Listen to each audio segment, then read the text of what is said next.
မင်္ဂလာပါရှင်15ရက်12လ25မှာ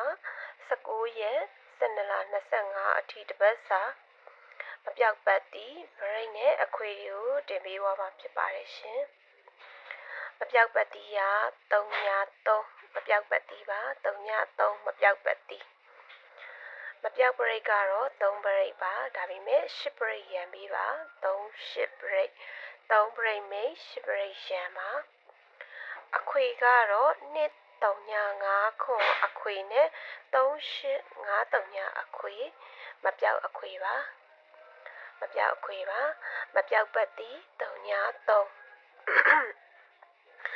ဘရိတ်ကတော့တပတ်စာဘရိတ်က3-8ဘရိတ်တပတ်စာအခွေက